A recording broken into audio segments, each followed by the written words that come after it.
So we got former NFL wide receiver for the Seattle Seahawks, Super Bowl champion, two-time Pro Bowler, CEO of Theracentric, and recently you just won the Paul G. Allen Humanitarian Award. Congratulations on that. You just got that, right? I did. Yeah. Nice. So what was that like?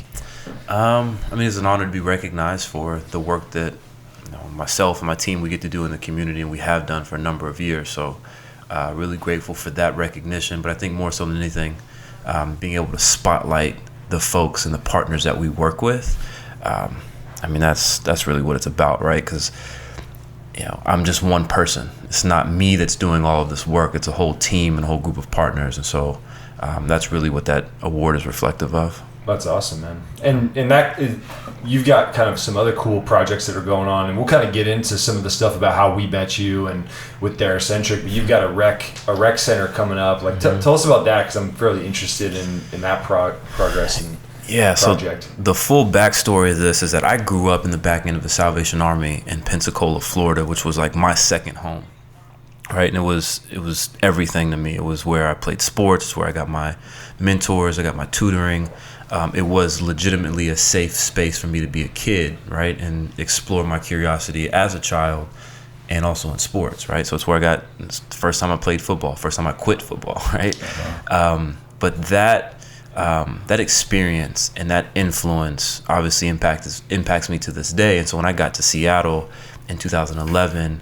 I just, started to entrench myself in the community, specifically here in Renton, and I realized that there were some opportunities. There was a Mama's Teriyaki is what it was called, up in the Cascade Benson Hill area, and there was a whole bunch of high school kids and younger kids that were just hanging out at her restaurant all the time.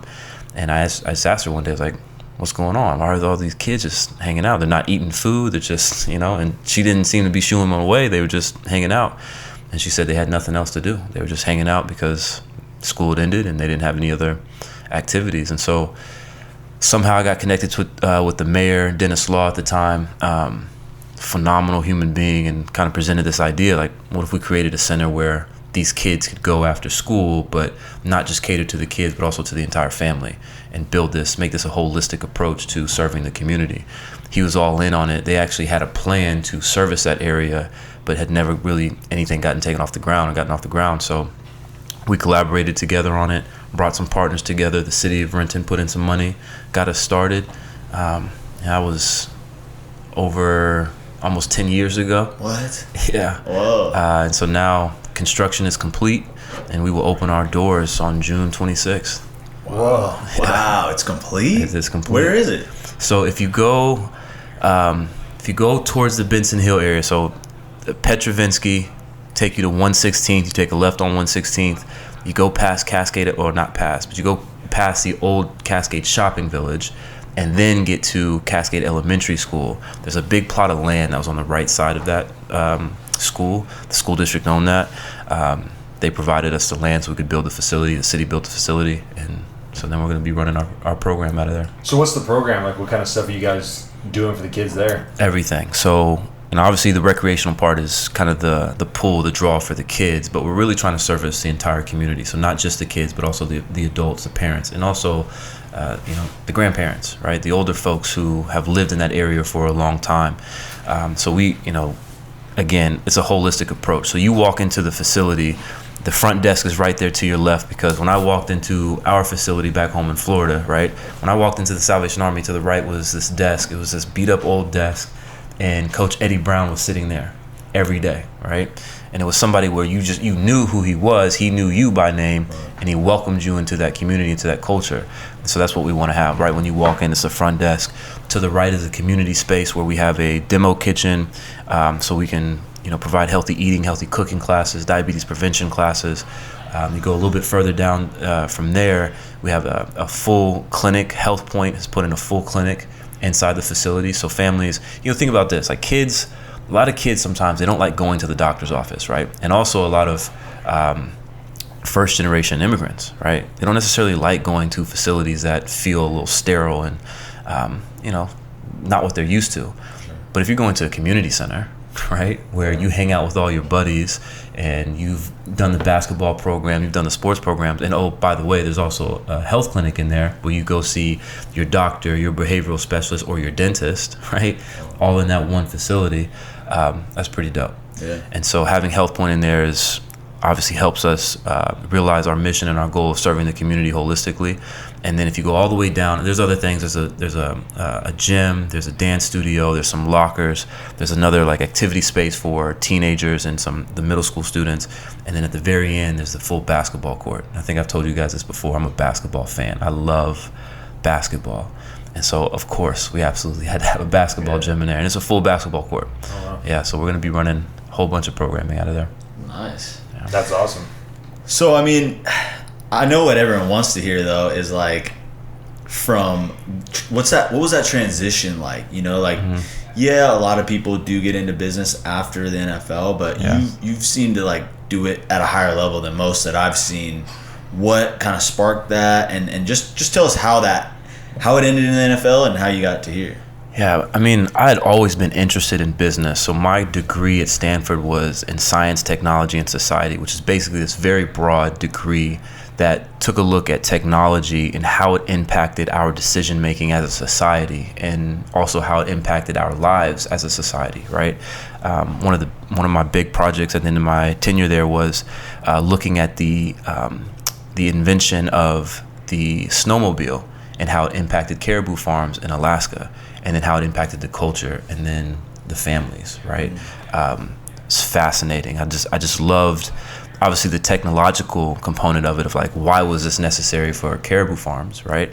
But then also the psychology behind, okay, now, you know, the wealthier caribou farm families, they could afford the snowmobiles, and then it made it cheaper for them to take care of their caribou farm, which then made it cheaper for them to sell the caribou, right? And so, I forget what the timeline was, but in a short period of time, that whole ecosystem drastically changed. And then you can think about the implications towards that community, right? And then what happened to those families and to those children. I don't know, I was just really fascinated with that.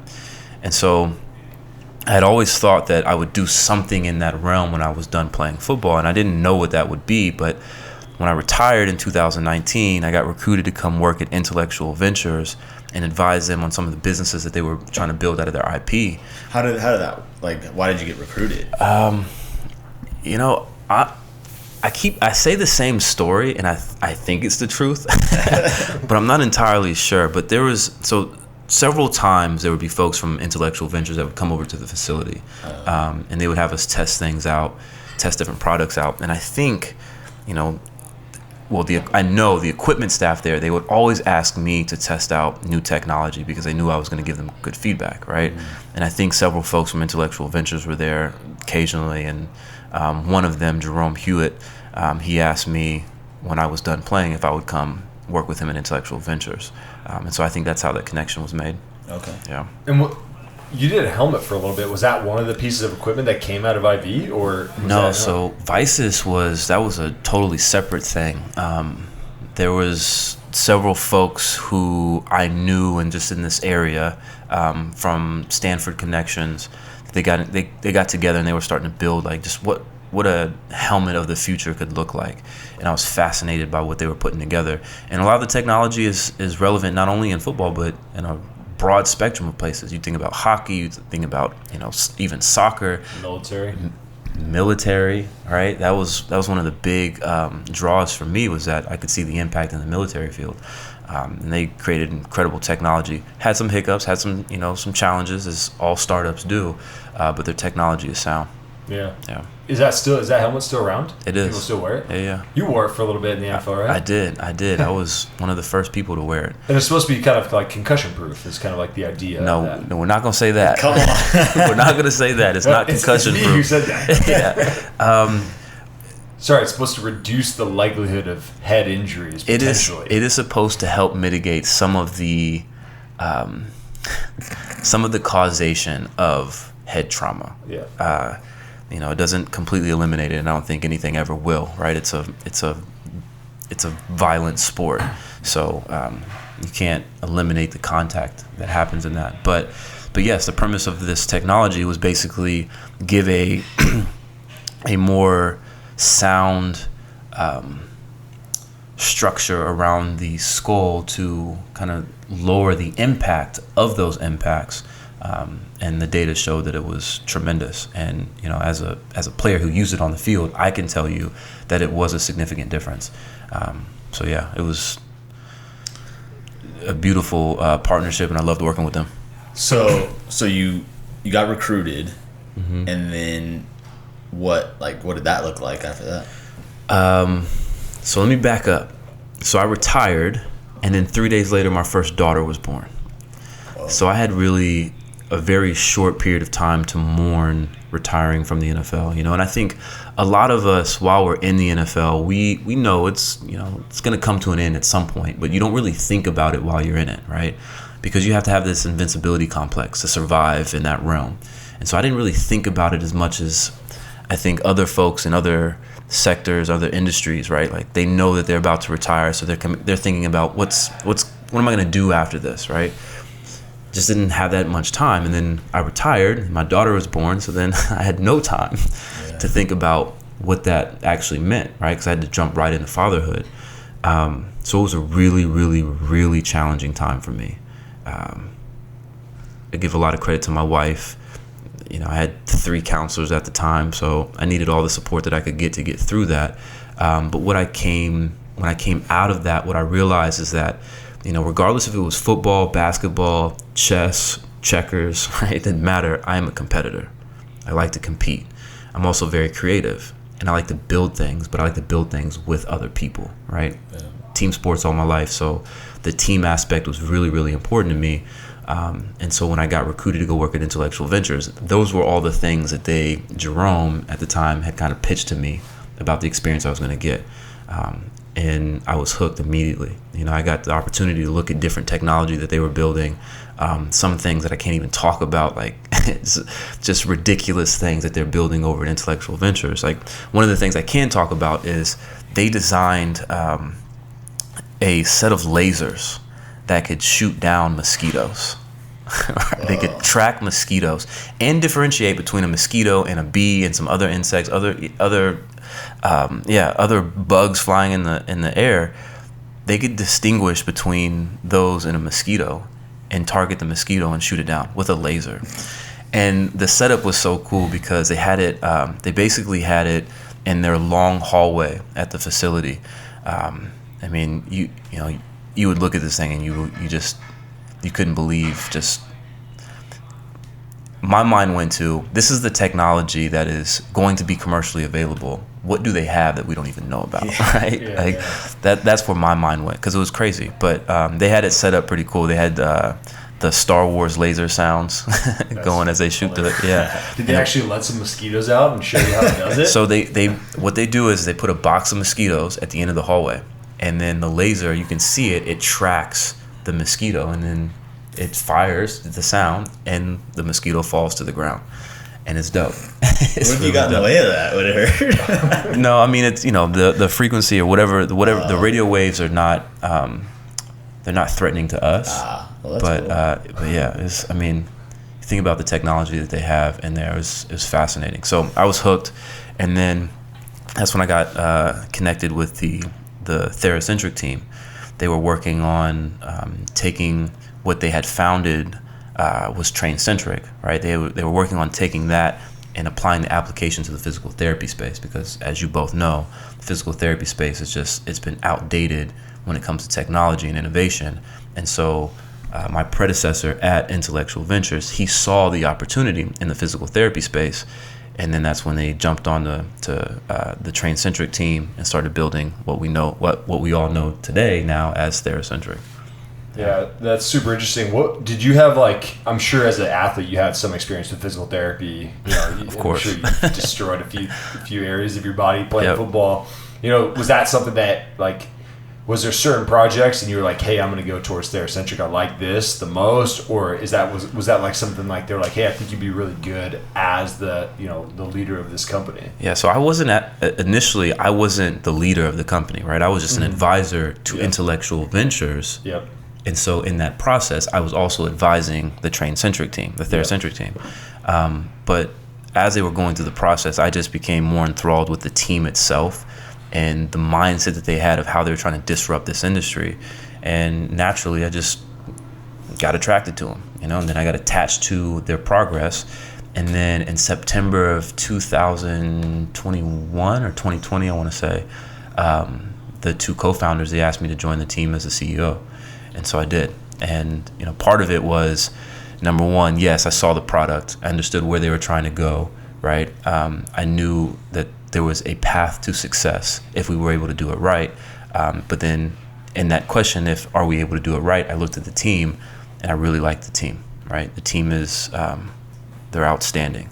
I don't know if this is HR appropriate, but they're a young, hungry, scrappy team that were thinking about things, especially in this industry, outside of the box, right? They were very, very creative, and some of the ideas that they had that we still have for the future, I'm really excited about, because I think, not just the physical therapy space, but I think the health industry in general is moving towards more of this, let's prove out that people are getting healthy, right? Through whatever experience or technology we're providing them, right?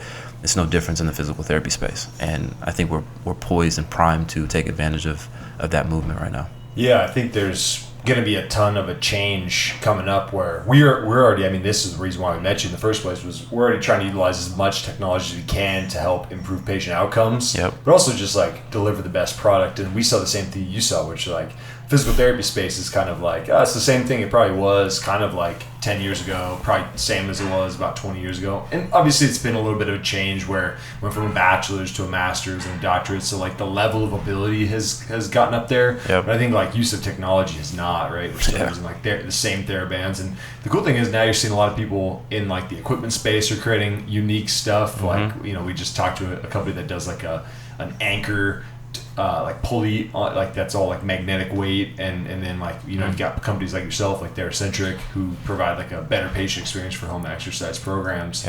Where do you see, because you're obviously probably studying this even just as much or maybe more in the general health space than we are, where do you see the future of healthcare in the use of technology? I think the biggest problem that the entire healthcare industry is dealing with is that you got to get people actually engaged in their health journey, right? A lot of people just want the shortcut. They want the pill, solve my problem so I can go about my day, right? And that's not how you actually get healthy. And so the biggest hurdle for Theracentric that I saw at the onset was you got to get people engaged to do the home exercise program, right? That's number one. If you don't get that done, it doesn't matter. You're not going to be able to capture the data. The data is not going to be quality, and your platform is going to be useless. So how do you actually engage the patient to do their home exercise program? And so we tore down every norm and tradition in the industry and just started building something from the ground up. And knock on wood, we have a really great success rate right now in terms of compliance and engagement, right? The industry standard out in the market right now is around 20 to 30%, and I think you both know it's probably lower than that, right? And the old technique was you prescribe a home exercise program, you write it down on a piece of paper, you send it, you give that piece of paper to the patient, and they go home and they're supposed to do it, right? Yep. But nobody does it, right? And then they come back and then you ask them, did you do it? And I don't even know where my paper's at, right? Yeah. So then now taking that, digitizing it, but then also wrapping an experience around it. And when I say an experience, I mean, yes, a guided experience through here's what you're supposed to do, but also here's the information of why you're doing it and how you're going to get better. And then here's some information that you actually did get better, right? And then gamifying that whole experience. I know gamifying, that word is, it's been sexy for a while, and then it kind of got saturated. But I think when you look into the details of the psychology behind gamifying, right, there's so much there. And so why can't we take that same information, that same knowledge, and apply it to a home exercise experience?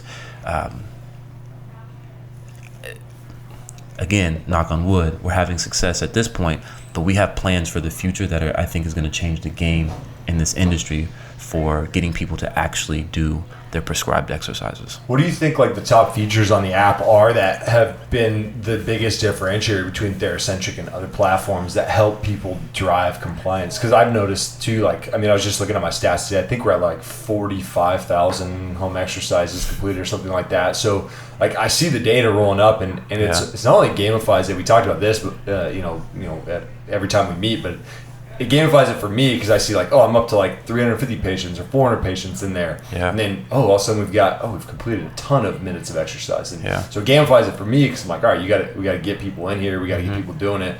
What on the patient side do you think has been the biggest game changer for like gamification or not gamification, but just compliance in general and getting people to do what they should be doing? Yeah.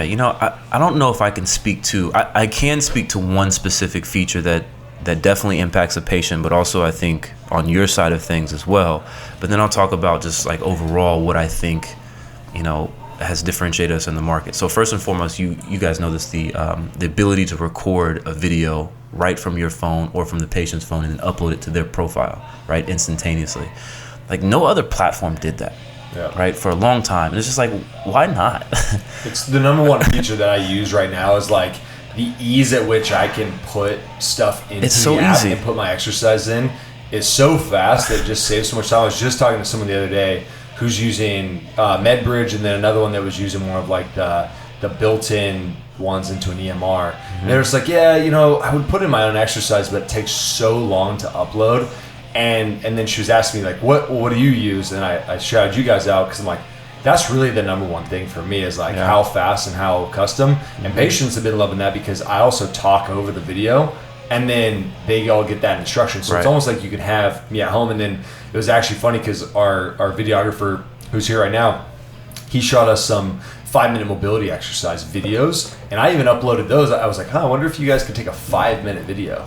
And sure enough, they go into Theracentric. And so now I can prescribe someone an actual like full 5-minute mobility routine where I don't have to even do like one by one by one. I just put in a full 5-minute chunks of like pre-programmed stuff, which is awesome because then I'm like, all right, you do this on a separate day and on these other days you do this, and it also makes it really easy to build out all those programs. Yeah. Whereas before I was like, all right, you got one day and you got to do the same thing 5 days in a row. And I think that's one of the things with compliance where it's like, it's kind of a thing where if someone told you, hey, these are the 4 exercises you have to do every single day, and you just get bored of them after a while, you start to see diminishing returns. You also see less value because you're like, it couldn't just be these 4 exercises that I need to do.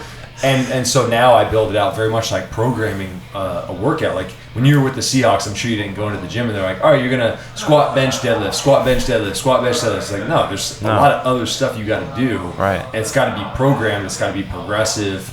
And so I think that's the biggest thing that I've noticed with Theracentric is just like you can change a lot of the days, and you can modify and edit videos really quickly and add videos. Like, hey, I don't actually have this. Let me take a video of you doing it. And that's been the other thing is like patients seeing themselves do the video. And it's like, oh yeah, like that's me doing it. This is good form. Like I think it almost like reinforces like, oh yeah, I can do this exercise and I can do it safely. Yeah. So 2 things you mentioned there. Number one, from your side of things, right, as a physical therapist, as the provider, it streamlines your workflow. It makes it really simple and really easy, right? You could just take a video of your patient doing the exercise as you're coaching them through it, and then uploads to the portal instantaneously, right? So it makes it really easy on your side. But then from the patient standpoint side of things, now they get to go home and they see themselves doing the exercise while you are coaching them doing the exercise, right? And so I zoom out and I say like, yes, that's one of our best features, right? One of the features that everybody talks about. But there's no moat around that. There's nothing to protect business-wise from that. Now, don't get me wrong. We do have some IP that I'm really excited about, what comes in the future. But it's simple things like that were just low-hanging fruit that changed the game in the industry for us. But then when you look at it in totality, it's like, what is that? All it is just empathy. That's all it is. It's really taking the time to dive into what are the components of this experience that we can make better, both for the provider and for the patient, to make this a better experience so that patients are more incentivized to do their home exercise program, right? Something as simple as that. And I tell the team this all the time, like, look, yes, is there another company that has way more money than we do that could come in and try to copy what we're doing? Yeah, absolutely. But our job is to be at the forefront of empathy in this industry every day. And if we do that, then we're going to come up with solutions that this company that's not doing that is not going to come up with. So they're always going to be behind on us with that, right? Because they'll never put that first. Right. Well, and it takes time to change. You guys are fairly nimble. Like the amount of changes I've seen since I started with the app to now is like even that one feature you guys added with how you can drop documents in patient floors. Like that's a sick addition. Like no one else has. Like so, I drop like return to running programs in that document share. I drop like all the like here's our protocol for ACL here. Like and so now they have access to their healthcare information too. But to your point, that was feedback that we got from you all. Yeah. Right? So you tell us, hey, I would love the idea to do this. I would love the ability to do this. Okay, we're going to go back. We're going to design it. We're going to go test it. We're going to go see if there's other folks who would like to do this. And then we're going to build it. And to your point, yes, it's because we're nimble, right? We run a very lean business. We have a very lean team, but that allows us to be nimble. And when you come to us and you say, I want this, I want to dream up this idea of what I can do, we can build it. Yeah. Well, and what I love about you guys is you're looking at the compliance from the patient side, but also the provider side, right? Because it has to be easy for the provider to use. Otherwise, it's like, well, I'll just write it down for you, or I'm just gonna shoot a video and maybe I'll text you later, maybe not. Like that has been cool to see. Is you guys are willing to hear what everyone wants, and you actually put it into action. And that speaks volumes to the providers. Like, okay, these guys are actually listening. I'm going to give it a shot. Yeah. Because otherwise, you have people, I use this other one, or, sometimes I just write it down. And then it doesn't carry over for the patient. So you will never get over that 20% compliance. Yeah, for sure. Ironically, when I got into this space, yes, I had a ton of experience with physical therapy on the athlete side, right? But didn't know anything about the industry and from the provider standpoint. But then the more and more I dove into the research of like how do we solve some of the issues in this industry, I realized that you all get in this because you genuinely want to help people get healthy, right? And I think that wasn't the first thing that came to my mind when I jumped on to the Ventric team, right? It's like, but you look at the industry and it's like, people don't necessarily, they're not joining us to make a ton of money, right? Like you know that there's not a huge amount of money in this unless you get to a very big conglomerate, which very few do, and it takes forever to do. Look at some of these big ones and their stocks aren't doing too and they're still struggling, right? Yeah. So it's not about the money. Yeah. It's genuinely about the impact. And so our thought process went back to, okay, if these folks are genuinely trying to take care of their patients, then let's genuinely try to take care of them so that they can then do a better job of taking care of their patients, right? And I got to give a shout out to my wife. She's the one who kind of put this nugget in my head. She was, my first daughter was born, and so we had conversations about school, right?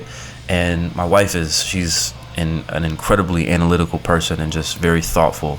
And we were just having an open conversation about how do you get teachers to value themselves more, right? In order for them to value the process in which, teaching, caring for our children, right?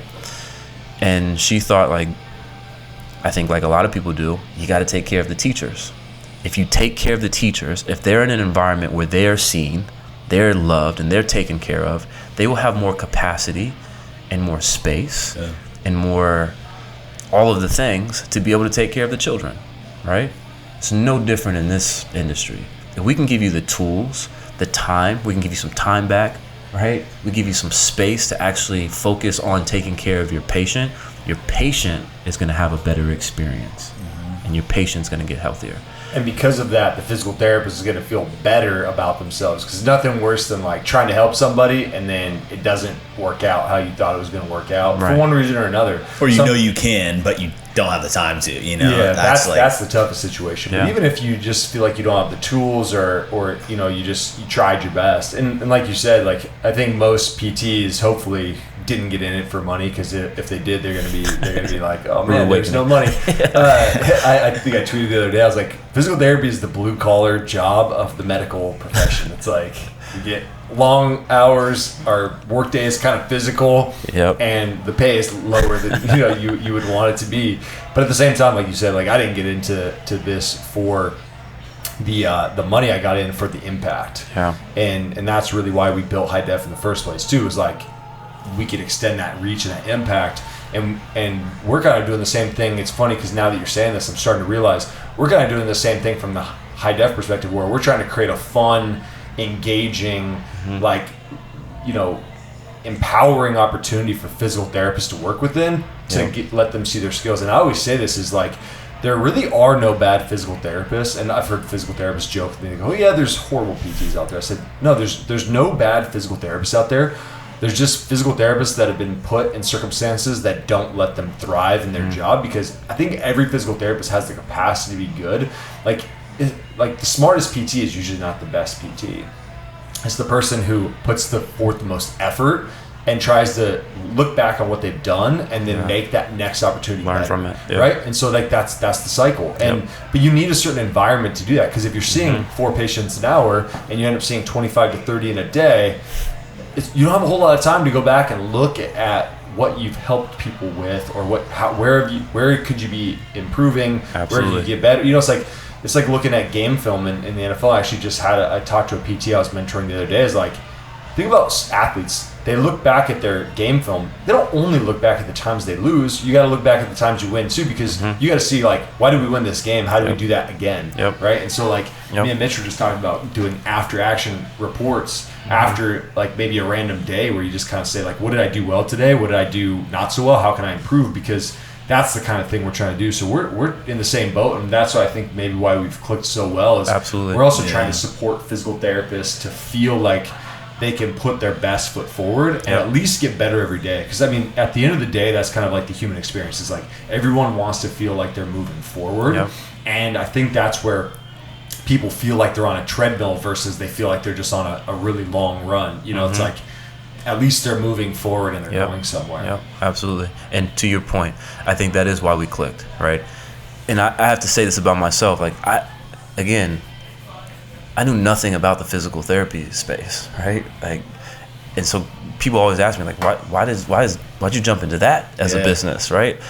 And really, if you look at who, my progression from the NFL, then retiring from the NFL, like I've always been on this trajectory of like trying to find ways to serve people, right? Like that's something inside of me, like that's a mission that I have. How can I better serve the folks that I work with, my community that I reside in, and just my, the world in general.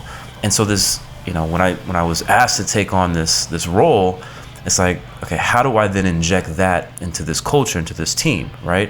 And so our whole mindset, our whole mission is to make a tool that helps you all as the provider to better serve your patients.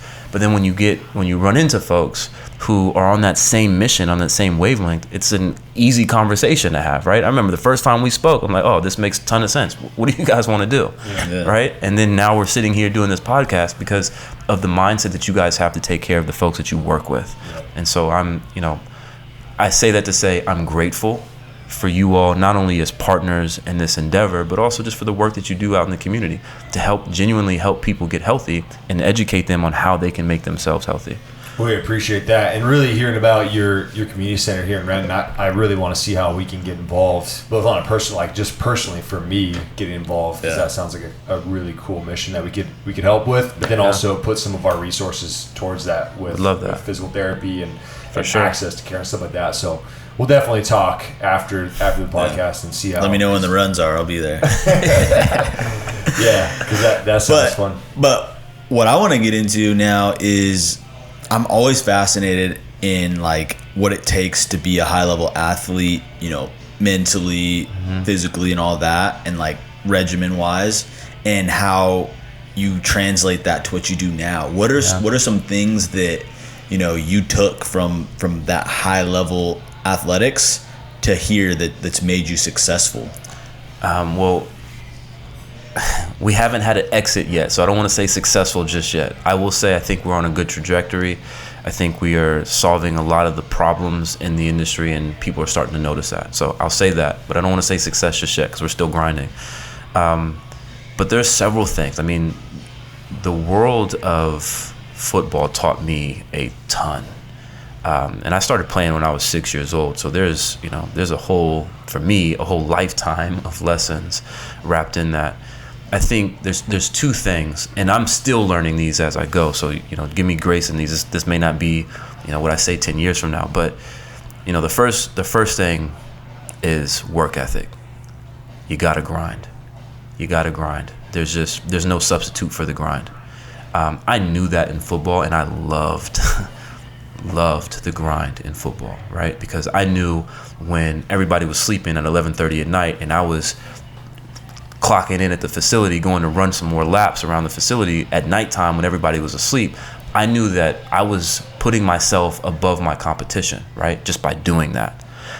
So I love the grind part of this. To me, there's no difference in the business world. You got to grind.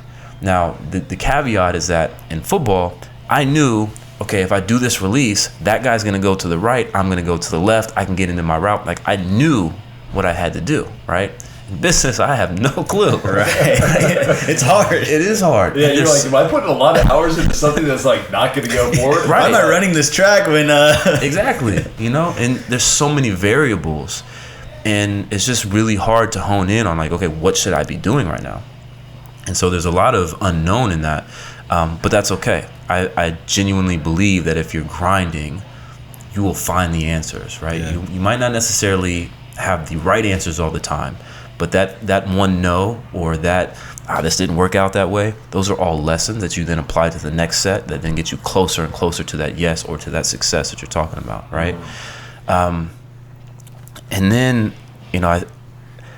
what I'm learning now, like I'm in the midst of this right now, is, and I don't know how I feel about the term imposter syndrome just yet, right? Because I'm still learning what that truly means in navigating this world from former athlete standpoint. But in the football world, like, the imposter syndrome is basically what I understand it to be in the football realm. It's just like, do you have the confidence in your ability to actually get done what you are supposed to get done, right? And there's an understanding and belief in yourself and truly knowing who you are. When I got into the business world, like, I look around me and, like, there's all these people who are way more successful in business than I had ever thought that I first off, I didn't think I was going to be in business in this realm, right? And so now I'm trying to find myself, and there's a lot of questions and a lot of doubt. And then at some point I was just like, fuck it. Nah, if I'm going to do this, I'm going to do it my way. And if I fail at it, great, fine. At least I'm doing it my way, because the only way I'm going to learn is if I learn my way, right? And my way of learning is I got to fail. I got to grind. I got to work really hard at it. I got to fail, and I'm going to learn the lessons, and then we'll see what happens after that, right? And so that's what I've been doing. And as I do that more and more in this space, the more and more I realize and I find, like, oh, this is the same thing, right? And so then that allows me to say, I'm the same person in this realm that I was in that realm. And all the tools that I utilize to be successful, even as an undersized, slower, not as strong athlete in that realm where everybody was bigger and stronger and faster than me, right? And now I look in this realm, everybody has more money, they have more experience, they have more time, right? Yeah. But now you're not going to outwork me. And I know what building a championship winning culture looks like, right? Because I've been a part of it and I've helped build it. And so now I get to build a culture with this team, who are phenomenal, by the way, right? And go and do the same thing. Now, that doesn't mean we're going to be successful, right? It doesn't mean that we're going to win at the end of the day. It doesn't mean we're going to get an exit, but we're going to give ourselves a chance, right? And that's all you can ask for. It's a fighter's chance. Yeah. And like I said, I'm a competitor. I'm a fighter at the end of the day. So just give me a chance. We'll see what happens. I'd bet on you, for sure. But that's also the fun part, right? It is. That is the fun part. Like that's the chase. It's also what you said, like, entrepreneurship gets addicting. It is addicting. Because you're like, because you don't know, then, like, sometimes I just go home after I've worked a 10-hour shift seeing patients, and I'm like home, my wife's we put the baby to bed, and she's like taking a shot. I'm like jumping on my laptop. I'm like, I wonder how many, like, if I could write a blog real quick and see if I could, like, boost my SEO and like get more traffic. I was just sending Mitch all these pictures this morning of like where our traffic is like 5 months ago versus now, and I've just been going crazy on like SEO and advertising. Yeah. It's like 20x. Yeah. And it's like, but you've been grinding at it. Oh, a ton. Like that's all I do. It's like all I do is like hack away, and I watch videos and I read books on it, and like I get hyper obsessed with that because I'm like super competitive as well. Yeah. Because I'm looking at, I have this tool now where I can like look at other physical therapy clinics and what their traffic is, and I'm like, oh, this guy's got more traffic than us. I got to get more traffic. So it's like that's the fun of it though. Yeah. And the cool thing about entrepreneurship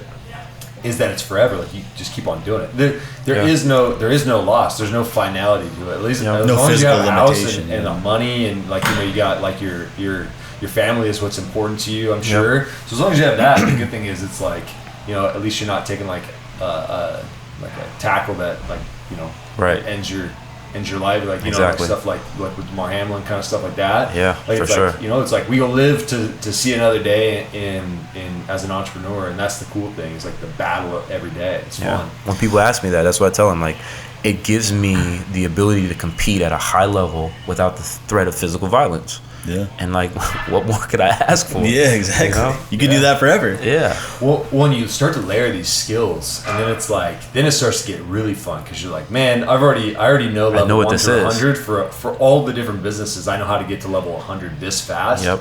Now I wonder where I can apply this stuff, and that's like what's cool to be a part of, I guess, intellectual ventures and like eventually knowing people and making those kind of resources. Yeah. You can kind of go anywhere with those skills. Yeah, it's just knowledge.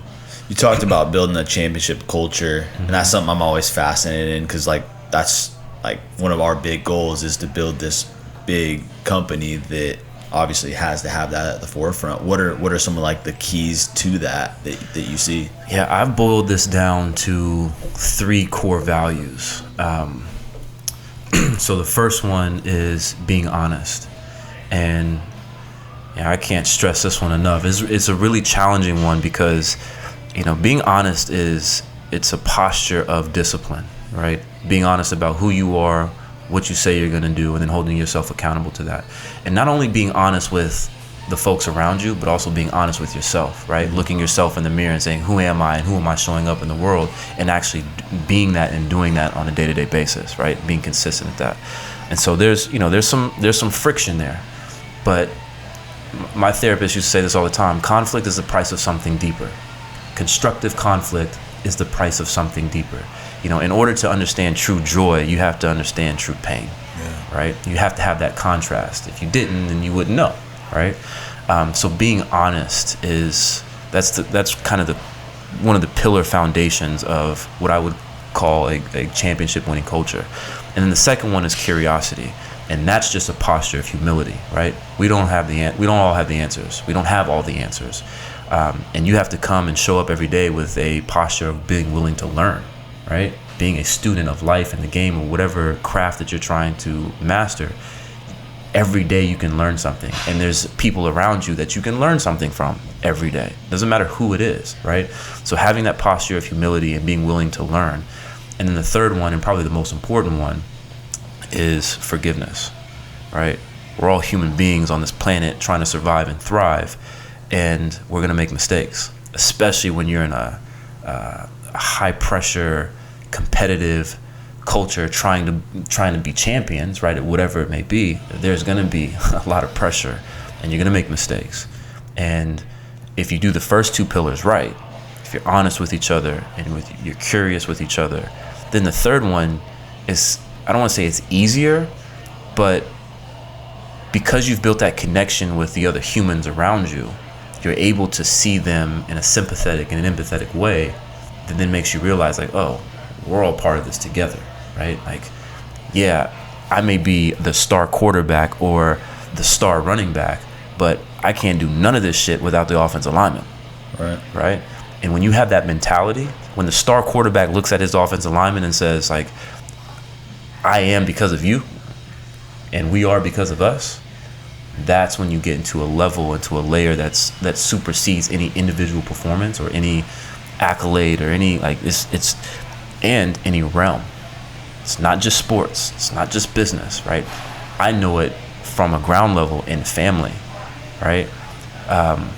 Taking care of my wife, truly cherishing and serving my wife. When she's healthy and when she's whole, she's able to be her full self to our children, which then means our children are whole, right? Yeah. And so that trickle effect that I've come to witness and realize in the sports world, now I'm applying it to family, and it's validating that, hey, this is actually legit, right? Mm-hmm. And so the process of being honest, being curious, and be forgiving, that is a cycle. It is never ending. You continuously go through that every day. You're gonna learn something, you're gonna have some friction, and you also gotta forgive the person next to you, but also sometimes you gotta forgive yourself, right? Yeah. And then you continue to build that perseverance, and that perseverance builds your endurance, and that endurance is what gets you through the finish line, right? So that's what I have come to know and believe in as what championship culture looks like and how you build it. Well, I love that. It's probably no way. Let me get my notebook out, man. Dang. Yeah, I'm gonna go back and listen to that. Reread that for sure. I think there's probably no better way to end the podcast on that. So with that, we appreciate you taking the time coming out. Obviously, absolutely, we'd love to kind of meet you and seeing you kind of in the business space has been impressive what you guys have been doing already lately. So is there anywhere you want to send people who are listening? Obviously, Theracentric. Download the app. Absolutely. Start using it. A lot of PTs listen to this. So yeah, if you are a physical therapist, I'm not going to tell you that you should absolutely use this. All I'm going to ask you is just try it. Just try it. There's a free version. You can download it. You get up to 3 patients. If it ain't the best, then then you don't buy it. But that's the gateway drug right there. I'm pretty sure it's the best on the market. So. I think so too. Well, again, we'll kind of link up the website in the show notes. We'll point people towards the project you've got going in Renton too, because there's some local people here, and then like I said, we'll get in touch and see how we can support that project in the future. Oh, man, appreciate y'all. Thanks for having me. Appreciate you.